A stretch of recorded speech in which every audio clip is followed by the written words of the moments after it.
a couple weeks before my 40th birthday, we were at the lake and I got a rash on my face and thought, what's going on? I must have caught something in the lake. Take Benadryl for, a while and then realized that I had shingles on my head. So it took out my vision and hearing in my right ear. I got the vision back, but it took a big chunk of the hearing out of my right ear. So I had daughters at home with tiny little voices and couldn't hear them anymore. So I had to go to the audiologist, and that's when I started wearing hearing aids. Welcome back to the Middle Tech Podcast. You've got Logan Jones here. And for today's episode, I got to sit down with Jeff Cummins, who is the co-founder of Immersive Hearing Technologies. Now, Jeff was just about to turn 40 when a case of the shingles in his head took his hearing in one ear. As he described it, his hearing was reduced to about a third of what it used to be, which made it difficult to hear his two little girls. And that's when he started having to wear hearing aids. And what eventually led him to teaming up with researchers from the University of Louisville to commercialize their research and co-found Immersive Hearing Technologies. Now, Immersive builds tools that let people actually hear what their hearing aids will sound like before they spend between $4,000 to $6,000 on them. It gives hearing aid companies a way to demonstrate their technology in a variety of settings right within the audiologist's office. And it's a problem that Jeff understood personally after having to buy hearing aids himself. But this is not Jeff's first foray into the startup world. He spent 25 years collecting experience at various startups and working in university research commercialization. He helped build a dust collection product. In the early days of the internet, he even got to work on putting trade publications online. He helped scale a car key company from $15 million in revenue to over $70 million, and even worked on a cardiology software venture that got him meetings at the top of Philips and Siemens before ultimately failing. We cover all of it in this conversation: the winding road to becoming a founder, what it takes to commercialize university research, and how he's leveraged Kentucky Innovation's resources like the SBIR matching funds, Keyhorse Capital, and the STEP grant program to build a company that's now deploying in Western Europe. Before we get into this conversation with Jeff, a quick word from our sponsors. Before we highlight our sponsors, we'd just like to state that the views and content shared on this platform do not necessarily reflect those of our show sponsors. That being said, Middle Tech is supported by KY Innovation, the Kentucky Cabinet for Economic Development's Office of Entrepreneurship. KY Innovation exists to support and develop Kentucky's startup ecosystem, and we are proud to be supported by an organization whose mission aligns so closely with ours. If you are a founder building in Kentucky, you need to check out the resources that KY Innovation has to offer. You can find more information by clicking the link in our show notes or going to kyinnovation.com. All right, Jeff, we're super excited to have you on today to hear the story of Immersive. And, one of the things that I really like kind of starting the conversation off with when I'm talking to founders is how they identified the problem and kind of how they have, what I like to call founder fit for the company that they're working on. So tell us a little bit about how you found yourself working on this technology that Immersive Hearing Technologies is building. So I come by a passion for this, honestly. I have severe hearing loss and wear hearing aids. And that's the business we're in here. So we're creating demonstration tools for hearing aids. I have had hearing loss that was not great through most of my life. So from all of the above sort of reasons, like genetics, my older family members wore hearing aids, loud noise exposure, concerts, different things like that. And then in my sort of late 20s, I got tinnitus, which was a sort of ringing in the ears. And went to the audiologist. They're like, yeah, your hearing's not great, but someday you might need some hearing aids, So fast forward a decade or so, a couple weeks before my 40th birthday, we were at the lake and I got a rash on my face and thought, what's going on? I must have caught something in the lake.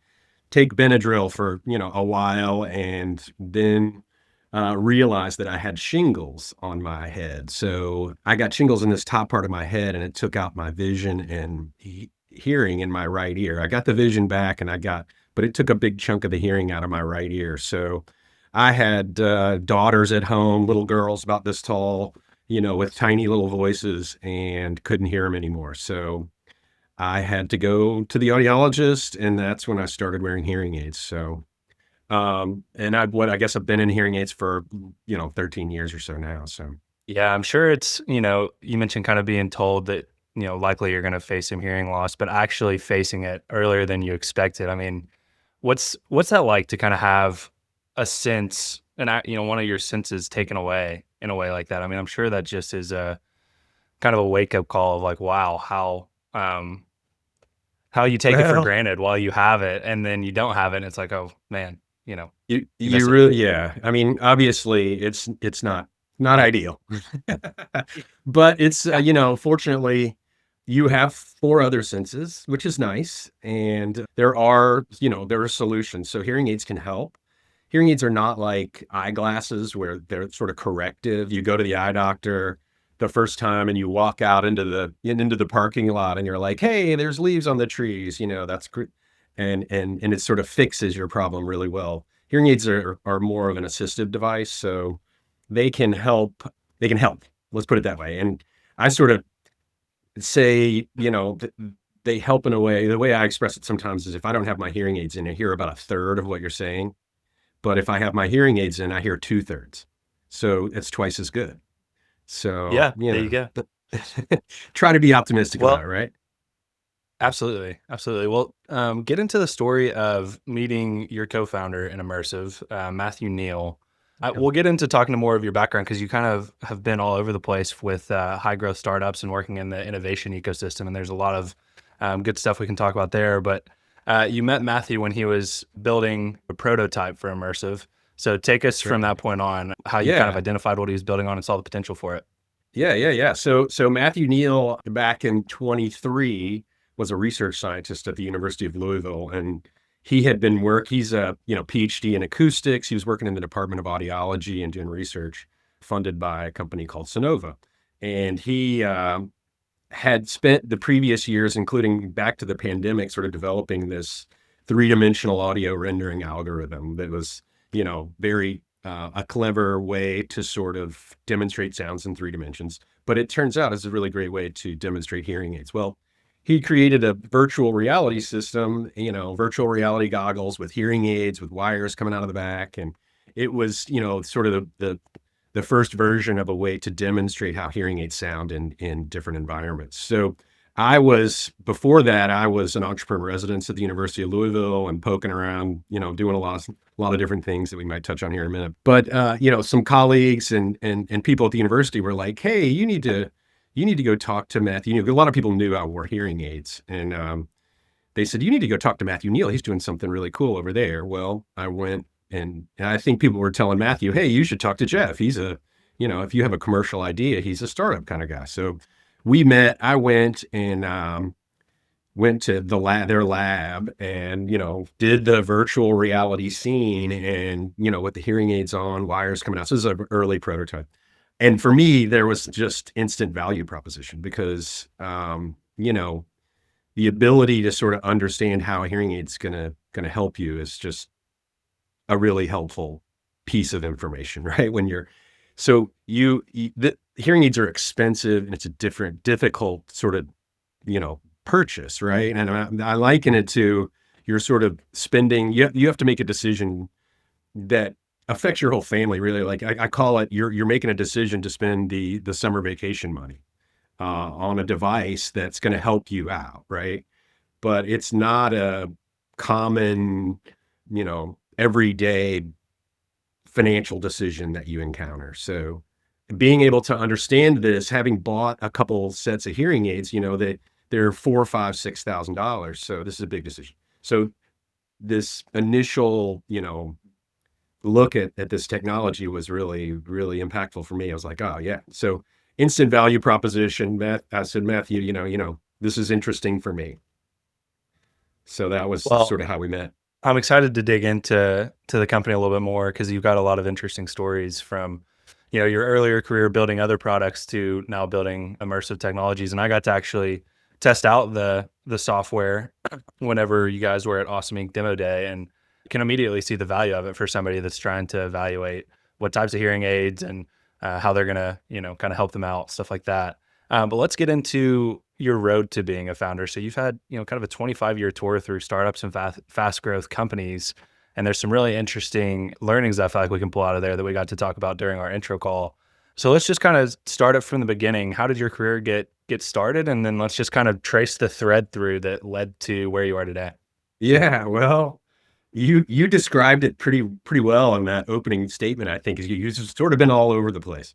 Yeah. So I have a biology degree from Transylvania. I have an MBA from U of L.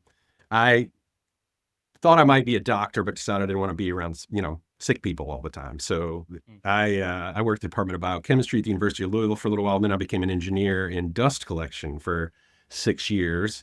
I like to call it particle aerodynamics, which makes it sound much cooler. But that took me to Colorado and back, and that was a really good time in my life. But I returned to Louisville around the advent of the internet. So this was a long time ago, and first company started was a virtual tour company. So we did 360-degree virtual tour images for real estate and digital photography. So web content back when there just wasn't much going on the web. So this was kind of interesting and fun. And a couple other little companies like lead generations companies for real estate. But eventually made my way to work with a company called Networld Media Group, which was a startup, raised an angel round of funding. And we were taking industry trade publications to the internet. So this was magazines going online and, websites and email newsletters and things like that. So to give you an idea, we had one of our industry publications about ATM machines. So ATMs, right? We did $1 million worth of advertising on a website about the ATM industry. So to give you an idea. And then we covered a lot of other industries like digital signage and kiosks and some restaurant segments like fast casual and things like that. So that was a good time. That was an interesting time. We, spent a lot of time launching new verticals and things like that. So it was a lot of learning about an industry and how to get involved in it. And from there, I did a short stretch with GLI in Enterprise Corps, was a part of GLI back, in, I don't know, 2015 or so. And because of my background in sort of a little bit of startups and finance, and so I was a vice president of finance for the Networld Media Group. Engineering, that kind of, all this background in finance, engineering, startups, they were looking for a university commercialization person. So this is to help guide technologies out of the university. So I did a stretch at Enterprise Corps and learned a lot about commercialization of technology out of the university. So that was a very interesting part of my life. But then, not long after that, I was hired by Car Keys Express. So this was a company here in town that had this just fantastic idea to solve the pain of car dealerships who were having trouble replacing car keys. So they figured out a super clever way to do that, and we're having real success doing it. I worked with them. I became the CFO and then a strategic accounts guy for them, and I helped them go from about $15 million in revenue to about 70 million in 3 years. So we Wow. employed a lot of, just basic, they say they had the great idea and they had a lot of smart people going at that, but we, helped with some just basic business blocking and tackling of cash management. And, I was a guy that would put on a suit. So I could also go talk to some places like Enterprise Rent-A-Car and things like that. So, Sure. so that was really interesting too as well. I'm curious, just to kind of dig into something before we get on to the next piece of experience here. You've kind of gone through some of these earlier stage, more startup focused, more innovation focused career paths. I'm just curious, like, what drew you to that? You certainly didn't get a degree, I guess, that really would point you into something that's like diving into building companies, but you kind of were attracted to that. Like, what was it that drew you to the startup space, would you say? That's a good question. What was that fatal mistake? I'm trying to think. No, no, I'm kidding. Well, my father was an entrepreneurial guy. He had several different business. Yeah. He bounced around. He was kind of all over the place too, I guess. Might be. I sort of came by it honestly there. He was, a clever sales guy. So and when I think back, that's probably what, positioned me sort of subconsciously to be able to do Mm. that.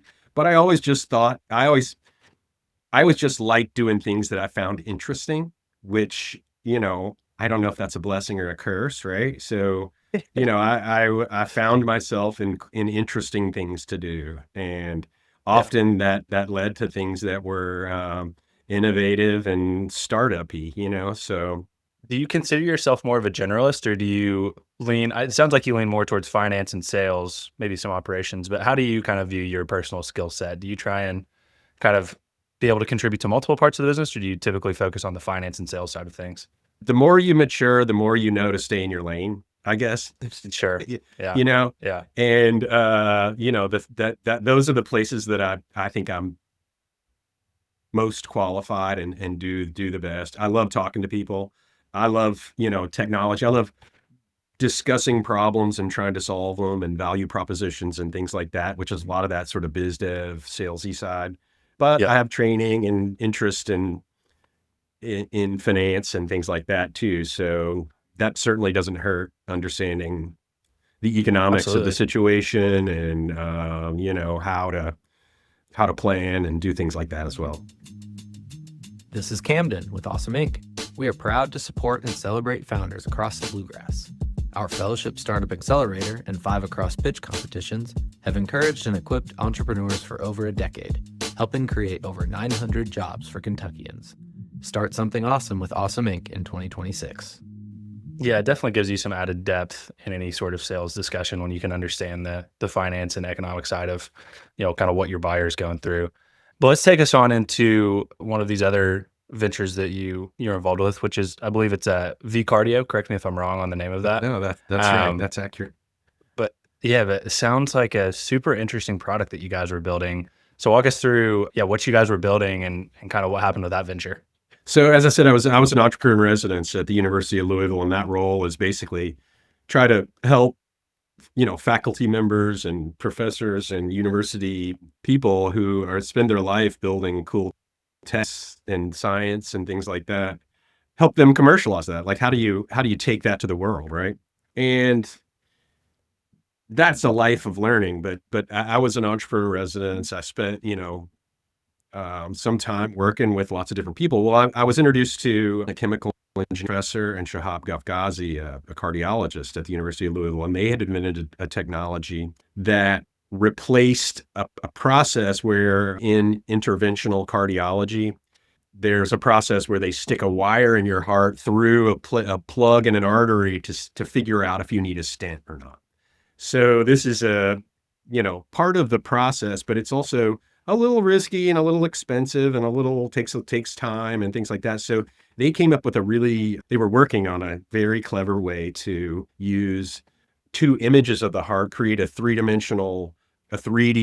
image of the artery in question, and then use computational fluid dynamics to analyze the blood flow through that artery, then use that information to sort of translate into guidance on stent placement. So essentially, instead of poking a wire through arteries into your heart, you take a picture of the heart, build couple of different pictures so that you could build a 3D model, and then use computational fluid dynamics and really high powered math to quickly evaluate this artery so that our cardiologist would know whether to put a stent in. So binary guidance for stent placement using powerful math is basically what we were doing. So, we came together and it was like, let's go see if we can figure out if there's commercial application for this, which they believed there was, of course. And I went and beat the streets, sort of, let's go find out who cares about this, right? Because it sounds like a great idea, right? So I went to the trade shows, I pounded down doors and made it to, the people that care. So I got to the top of Philips, Coronary, Siemens, the people that make the scanning machines that take the pictures, Yeah. the people that you make Massive those companies. wires and things. So, and they were interested. They're like, yeah, that's very cool. There was already one company that was sort of doing this and held a lot of patents. So these guys, everybody else wanted to get in on this. So, and we had what was a clever mousetrap, so to speak, right? So we made it pretty far. We got, to where they were like, okay, very cool. Let's see a demo. And unfortunately, we weren't able to make it happen well enough, right? Let's put it that way. So this operation, Sure. this was the procedure that needed to occur while the patient was on the table, right? So it had to be very accurate and it had to be very fast. So it had to be while Yep. the patient Yep. was sitting there. So that was the tricky part. Like we could do it accurately and we could do it fast. But the trick was getting those two to come together at the right level of accurate, fast enough and accurate enough. And we, unfortunately, we worked really hard at it. Some of the successes that we had, we did receive an SBIR grant from the NIH, the National Institute of Health, their coronary division. So we got an SBIR, so we funded some research and some commercialization, and we found some really great mathematicians out of Notre Dame and then out of Princeton. So we were doing some of the coolest math in the world. So reduced order modeling and machine learning corrections and all this kind of cool stuff. So it was very interesting. We took advantage of the matching funds here in the state of Kentucky with that, which I thought which was really good. And we did a lot of good work, but sort of in the end, it wasn't enough. So An experience. yeah, it was exciting and it was interesting, right? Fun to talk about. I still enjoy discussing it, right? Is that one of those things that if it was invented today with the technology that we have with artificial intelligence and machine learning, do you think it would have had a better chance of succeeding? Well, this was just 3 years ago, right? So Oh, wow. we Okay. were I didn't yeah realize it was that recent. yeah 3 or 4 Very years cool. ago, 20,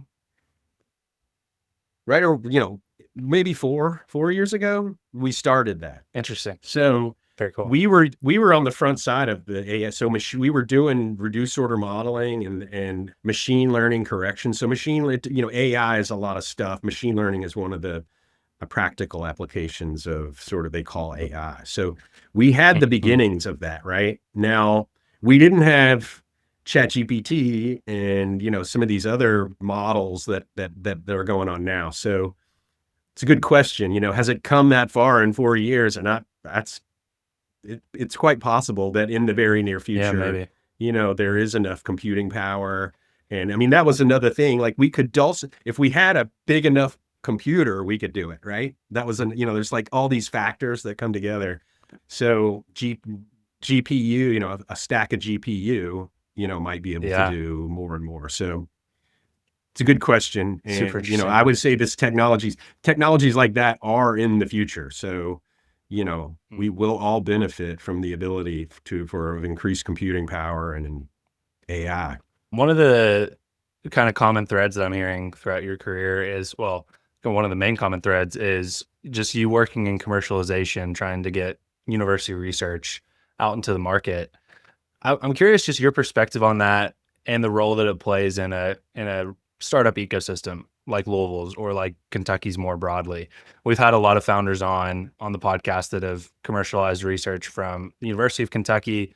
You always hear a lot of the kind of pros and cons, or maybe not pros and cons, but just difficulties with commercializing research. So I would love to just hear your perspective, maybe what has improved about that process over time and the role that it plays in a startup ecosystem. It's a good question. It's tough. I can tell you that. So I'm not exactly sure what's changed. So I had some interesting guidance from really smart people as I came into doing that. Guys like Vic Chadha and other people, Will Metcalf, people like that who helped me out a lot, helped me understand the direction to go. Guy named Josh Nichols. There's a lot of guys that have really helped me. And I certainly didn't figure this out. I was more like coached along the way. So that's important to know. You don't just wake up and know how to do that, for one thing. It's tough because often, these are deep technologies and they're off, sometimes I say they're swinging for the fences compared to some, Yeah. other startups. If you're building an app, like you, it's, I Yeah. don't want to say, I don't want to minimize that at all. Don't get me wrong. But No, a for lot of sure, times for the sure. science and research is a big haul. You're trying to do something Yeah. pretty significant. Is it fair to say it's like an into one sort of activity, or 0 to 1? Sorry, yeah, 0 to 1 activity versus like 1 to N. If you're familiar with like Peter Thiel's, I think that's the Lean Startup is where that idea is from. It's like 0 to 1 is you're inventing something net new, like it's based off of research, it's based off something Right. that doesn't exist in the world That yet, way harder to do. that's Versus that's like a an good app, it's like it's been done kind of thing. that's a good way. That's an interesting way to think of it. You're Yeah. going, yeah, yeah. So it hasn't been done. You're taking the first steps. It's more like virgin territory than Yep. a sort of a modification of an existing thing. So that's tough. The university and atmosphere is different than business sometimes. So you run into different attitudes and perceptions and things like that. So that and it's no one to blame, but that's just the way. That's just a fact of life. So you have to deal with Yep. some issues like that. And then funding and things like that. Often you're in for a much bigger fundraise to get something off the ground, especially if there's any Sure. regulatory issues, FDA and all that kind of thing. So, so you face a different set of sort of funding rules and opportunities in that arena too. So you're Yeah. raising hundreds of millions of dollars in the end. So that's got to be part of the plan from the start, right? You can't bail out into revenue at some point like you can in some other opportunities. Well, it's a completely different dynamic in terms of building a company and how you fundraise around it and the resources that are available Yeah. to you. And, talking about things like SBIR funding versus venture capital and when each one kind of comes into the picture. Talk us through, let's get back into Immersive here. You guys, correct me if I'm wrong, you've raised SBIR funding as well for Immersive. Let's start with the funding side of this. So you learned a lot through building your previous ventures and how you funded those and how you went about getting sales for those. Map that onto Immersive and how you guys have approached funding the business and kind of getting the product in some hands of early customers. Yeah. Well, so we started the company and, a couple of my co-founders, Pavel Zahorik and Matthew Neal, and they were both academics. So qualified and skilled grant writers. So SBIR funding was one option. So we figured we had three ways to sort of fund this thing from the start. One was SBIR funding, one was sort of angel funding, and one was we had a pretty good relationship with a large hearing aid manufacturer. Dr. Zahorik's lab was funded by Sonova, which is the largest hearing aid manufacturer in the world. So they do a significant amount of research in the hearing space. So we had relationships in sort of the research side of that company. So we figured we needed to land a couple of these, right? And we thought SBIR funding, this will be great. Yeah, this is up our alley. Then one of the other two will make happen, right? And we'll do this. So we applied for SBIR funding, and we had the way that works is you sort of submit a grant and it's scored, so by judging panels and things like that, and they come up with a score. And we scored a 24, and our review was like, this is a slam dunk. What a great team. What a great idea. Let's do this. So if you score under 30, you're funded typically is how it works. So we scored 24. So slam dunk, right? At the cardio, we got a 29, so I'm thinking, and we're funded. So this was, I'm thinking this is a slam dunk. So we waited, waiting to hear back.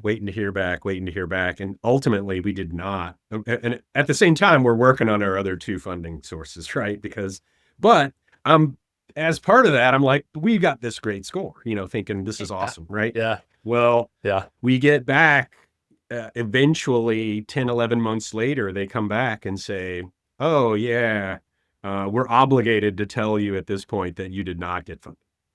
And it was like, what? And they said, well, we're only funding phase 2s this year. So we were, it was a phase 1, SBIR phase 1 application, which is this sort of initial, and then you work your way into a phase 2, which is a larger funding source, and you've made some progress and you go further into commercialization. So this was pretty disappointing for us. So we had these two other opportunities. So it was like, hey, you got to go raise some money and, or land a deal, get some cash in the door. So that's what we did. We had, we were we were fortunate. We were a university startup, and it was just sort of we got an opportunity to get in front of the board of trustees, as, hey, let's show them some commercialization, some cool research and stuff like that. Showed them what we were doing at a trustee meeting. And that got us a lot of attention in the university. So that was helpful. We went about raising an angel round at that point, and there were some people that from that university setting that helped kick that off a little bit. Plus just drawing on, my personal network and just funding and things like that. So, or just raising some angel funds around town kind of thing. So drawing on the personal network as well. Yeah. And then at the same time, we had this relationship with Sonova, and we took the system to Chicago and found a champion there. So that was fantastic. Someone that was super interested, like, hey, this is awesome. What you're doing, this is the way it's going to happen in the future, So we found a champion. We did some road showing and some things like that. Ultimately, we were able to create a system for Sonova. They launched a new hearing aid in 24 that used, put a whole separate chip in the hearing aid that did nothing but noise reduction. And that probably won't mean much to your listeners, but that's a big deal. So they sort of took a big step forward, and they needed a demonstration tool to do that. So our immersive hearing aid demonstration is perfect for that, because it essentially allows the patient to listen to how a hearing aid will sound in different environments, right? So this noise reduction technology is a real advancement. The biggest issue that people have with hearing loss is listening in noisy situations. So it's difficult for everyone in a noisy situation, but it's even more difficult for someone with hearing loss. So the newer technology in hearing aids is bringing in noise reduction. So like your AirPods can do noise reduction and things like that. Well, now they can do that. They can do it with hearing aids as well. So they're getting really smart at separating the speech from the background noise. And then they just they knock out the background noise and play the speech, right? Maybe it's a little more complicated. I'm oversimplifying that a little bit, but Sure. But this is in the noisy restaurant, right? You're with your friend. This is where you need a hearing aid, right? You're with your friends. You're having interesting conversations. This is when you really want to hear, right? And where it's the most difficult, because you don't want to. This is the place where you most don't want to say, "Oh," And so anyway, that's Well, that's super interesting. Dig in a little bit to how you guys kind of positioned this to the hearing aid company, Sonova. Well, so I guess like what were they doing currently to demo their hearing aids? Like if I needed to go buy some hearing aids, how am I understanding, what the features are, which ones I need? Like what was the kind of current state, and then how did you guys position yourselves to show that it was going to provide a lot of value to the company? Right. Well, it's very difficult to demonstrate a hearing aid. I mean, typically the way this works in most cases is that you show up, you're wondering, hey, do I have a hearing problem? I probably do. My wife says I can't hear. And you get a hearing test. They play the tones, and you respond by raising your hand, and they come out with hey, if you have a hearing loss, hey, this is your graph, this is your hearing loss, and based on the frequencies that you can hear, higher frequencies are more difficult to hear often, things like that. But then there's really not in the industry a clever way to do this. A lot of times, essentially, they're pulling out the brochure with icons on it and describing to you how a hearing aid will help you. Like this hearing aid does this, has this feature. This hearing aid does this feature. So they're typically sold in like bronze, silver, gold, and platinum. And they start describing how a hearing aid is going to help you. It's going to increase the high frequencies and things like that. So they describe it to you, basically, is one way they do it. The other way is they put hearing aids on you in a quiet room and start talking to you, right? So that's, helpful, right? Like if you have a significant loss, you're noticing a difference. You're like, oh, wow, okay, that's cool. But it's also a challenge because it's not easy to put on a set of hearing aids and have your senses sort of reorganized a little bit. And the final way is just to send you out into the world with some hearing aids, and that has its issues. Partly in that it's a challenge, like it takes your body a month or two to adjust to hearing aids. It's not, again, it's not like glasses. Everything sounds kind of funny, weird, loud, different until your brain sort of acclimates to it. So that's the issues. There hasn't been a good way to do this in the past. Super interesting. Well, this is kind of a more, I guess, futuristic question, maybe even beyond where you guys are wanting to take immersive. But I do wonder, like, where's hearing aid technology kind of heading into the future? If you have any thoughts on that, as you know, there's like this kind of move to wearable devices, and how can we, kind of weave AI and AI functionality into wearable devices? It seems like hearing aids would be a great wearable to, be able to have an AI assistant in your ear if it gets to that point. Do you have any thoughts on that, or any indications on kind Yeah. of where the technology heads into the future? Well, it is that, like, I've already mentioned that AI, the big thing now is really sort of speech intelligibility. Like, that's what you need more than anything from a hearing aid perspective to Mm. improve your hearing loss. So the more they can improve that sound. Now, it's never going to be perfect, because your brain, you've lost this ability to hear. You're never getting it back. So they can just keep working on improving that speech intelligibility. And a big part of that, the big push right now is this noise reduction. So they're using a smart little chip that has a DNN in it that does nothing but, hey, you want to hear this and you don't want to hear that. So that's where it's at, right? Now, where is it heading? These devices are great. I mean, I'm taking this call on a set of hearing aids, right? So Yeah. this is a sweet piece of tech, right? That most people don't realize I have on my head, and I take all my calls on it. It has a fantastic set of microphones and things like that. So, your AirPod, more and more people are wearing AirPods. Well, if you just, I have a set of AirPods, super high tech AirPods in all the time. So that's Yeah. all the features you get in a set of AirPods, you get with a set of hearing aids as well. So, integrating that into your life is pretty nice. Honestly, one of the Yeah. upsides. I feel like people don't realize how, you hear hearing aids and you think, for better or for worse, it's like, oh, well, old people are wearing hearing aids. And Yeah. I don't mean that any offense to anybody that wears hearing aids, but that it is an incredible piece of technology. And more than that, it seems like it would become a platform for more functionality. And I think that's Yeah. kind of what we're seeing. And for somebody Yeah. like myself that has not thought much about hearing aids other than my dad wearing them, it's like, oh, Yeah. well, it makes a lot of sense that that would be more capable than the AirPods that I have in my ear that I wear literally, 75% of the day. So I just think it's a really interesting kind of technology to think, like, where does that go into the future? Yeah, yeah, there's a lot of opportunity. You mentioned stigma, and that's still a big part of this. A lot of people do not wanna Sure. look old, right? I Yeah. I started wearing my hearing aids at a time when, uh, as I said, my fortune was made. I had a lovely family, a Yeah. wonderful wife, 2 great kids, and, I didn't need to look. The stigma didn't bother me, let's just put it that way. Yeah. But a Yeah. lot Yeah. of Yeah. Yeah. people, Sure. as you age, that stigma is an issue. You don't wanna look old, and Yeah. even though everyone's aging, so anyway, that's just one of those things. And it's, if I could preach here, that would be, hey, don't be too proud to put on a set of hearing aids, 'cause it's gonna really improve your life if you have a hearing For loss. sure. Well, to kind of wrap up talking about the immersive side of things, can you just talk us through from a business perspective, kind of where the business is at currently? So any current pilots are running, path to like a scalable sort of SaaS model, and what the business model is in general?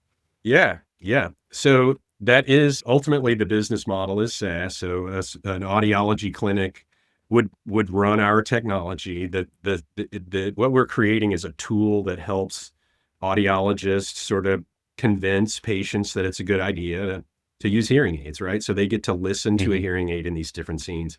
It also gives the ability to differentiate technologies and things like that. So it's a SaaS model. It's a tool. It's an arrow in the quiver of an audiologist to use to help their patients.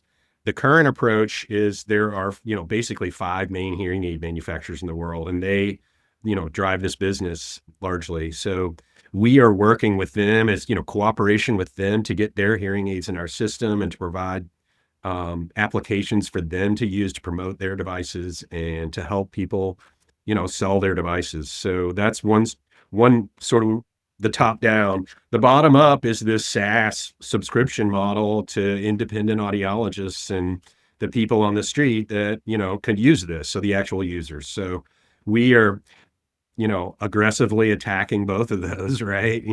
We currently we did a nice deal with Sonova last year, and they're currently deploying our licenses in their World of Hearing stores in Western Europe. So we've got licenses going in there, and we're learning a lot there. We're also running pilots and independent audiologists, largely in the region, South Carolina, Kentucky, Ohio. We're running pilots with independent audiologists, and frankly, our technology with Sonova is a nice application, but we're still in this, sort of MVP. We're sort of coming out of this MVP mode where we have, put something on the street and we're learning a lot. So we've come through the last 3 or 4 months of piloting and learned a ton. 26 is us turning all that intelligence, all that data into intelligence and really starting to grow the business. And the strategy is still attack in both directions. So for what it's worth.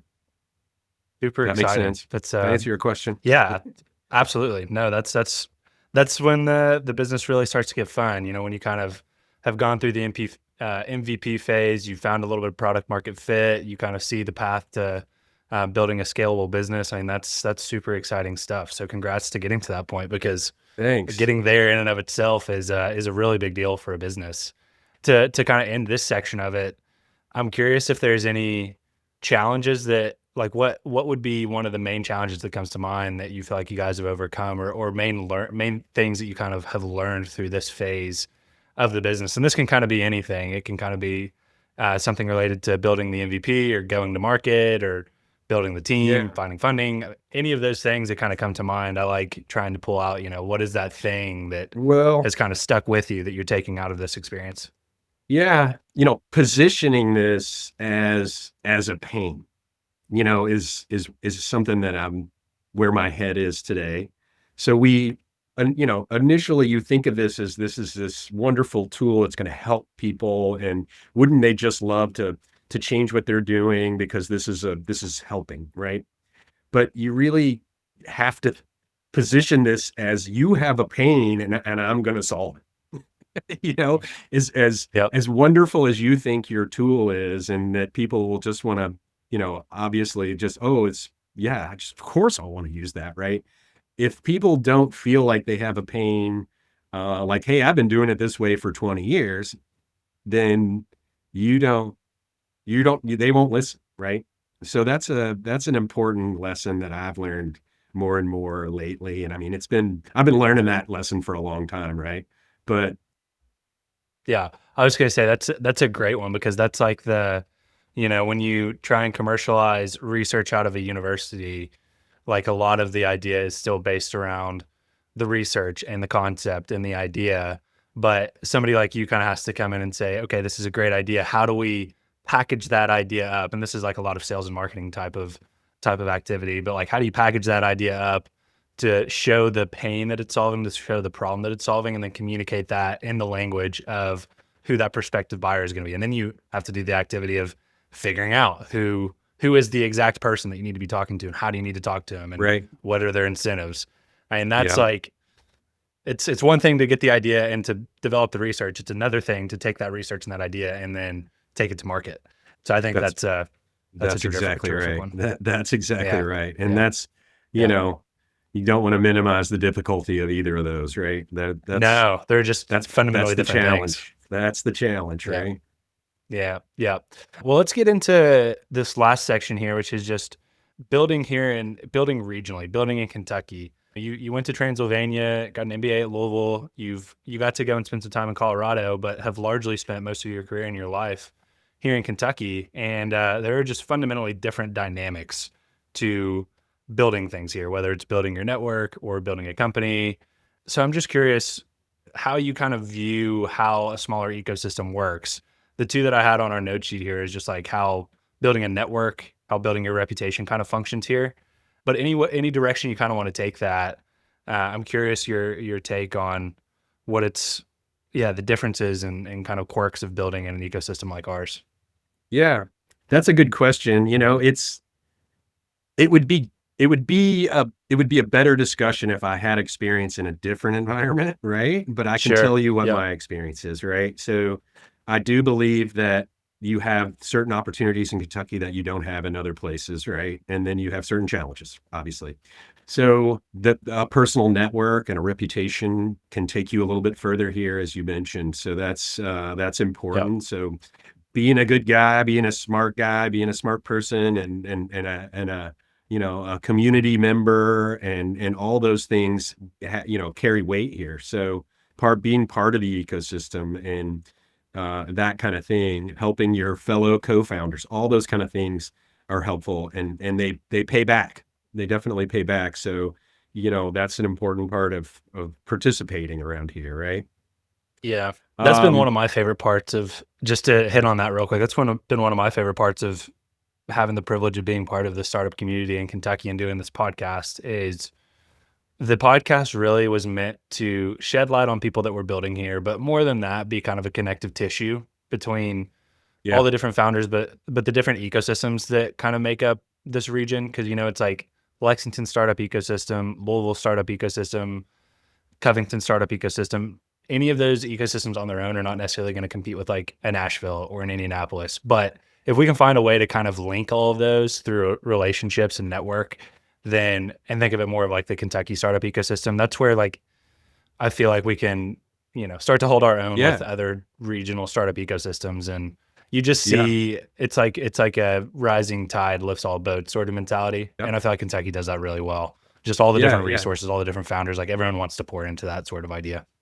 That's right. And there are a lot of good people here. So, and I Yep. agree. You pull all those together, it's helpful. But the entrepreneur, you got to go out and pursue all those. That it's a Yep. great community, but you do have to go take advantage of all those things. Yep. We get vote awards and Awesome Inc. And I am probably have taken, one of the other benefits of Kentucky is there's a great the Cabinet for Economic Development does a great job here, and I might be the Absolutely. poster boy for taking advantage of the opportunities there, because I've done a lot of taking advantage of a lot of the opportunities that they provide throughout my Well, career. let's hit on that for a second. Just some of those resources that you would recommend entrepreneurs at least be aware of. Kentucky Innovation through the Cabinet of Economic Development is one of the main sponsors of this podcast, and they have been fantastic to Kentucky work with Innovation. because they truly care about, seeing innovation thrive in Kentucky, and they see the value of having these types of conversations. So maybe Yeah, let's just kind of go through a few of the different resources that are offered through the state. We've hit on SBIR, so we really probably don't need to touch on that too more. Maybe touch on the yeah. matching program specifically. But So things the like the matching funds KSTC, is Key one of the Horse. nicest. Matching Yeah. funds are one of the nicest in the country. So if you We've do heard get an that multiple SBIR, times. Yeah. that's well, it's just extra money. So Yeah. that you need Yeah. at that stage. I mean, at that stage, the more you can get, the better. So Yeah. that's a really great thing. I kind of And then, interrupted you, but I'm no, sorry. you're good. You're good. I was just going to say the others being like KSTC is a big one that Right. we hear a lot about, kind of, and we don't have to dig too deep in any of these, but just, your experience with them and kind of how you would recommend entrepreneurs engage with them, things like Key Yeah. Horse, stuff like K, that. yeah. Well, KSTC, I've used them for multiple companies to do like consulting and SBIR grant writing, and those kind of things can be really, really helpful to help you, you know, put the best application forward for that SBIR. You really need to, because it's a super competitive market. So I've used Right. the consulting services, a lot of the, pitch deck, all those kind of things are really good opportunities from KSTC, and they are helpful. And I've used those. They're helpful. They provide fun, small micro sort of funds really early on when you really don't, that can be really helpful to sort of get the engine turning. So KSTC, great. A lot of our business with Immersive is in Europe. So three of the main hearing aid manufacturers are Denmark and one's in Switzerland. And so a lot, and they're more innovative in this space there. So I have connected with received a STEP award through the trade that, I'm sorry, I'm not going to get the name right, but the Trade Commission for the state provides a STEP grant, and they provide funding to help with training in trade and tariffs and things like that, but also funding for travel for sales calls and things like that. So that has been super helpful for Immersive. I've been able to take advantage of this STEP grant, and it's helped us get over across the pond and actually get in front of these customers instead of just, trying to have a Google Meets with them. Right. So, and I believe that's super important to get in front of your customers Super and talk to them, important. show the level of commitment, show build some relationship. All those things are really important. So that's been great. The STEP Award I'm plugging because that was cool. But, and then Key Horse Capital is great. They're on our cap table in our first round of sort of angel funding. They're kind of like that first check. So this is a really, like I say, get the engine turning, talk to Key Horse about how, if you have the right opportunity for them to fund, they can help get that early money in the door there. And then there's follow-on money. So we're still talking to them. We're working into our second round of funding with Key Horse. So that in this environment of challenging fundraising in 25 and things like that, this has been really helpful for us. So yeah, there's a lot of opportunity, and take advantage as much as you can.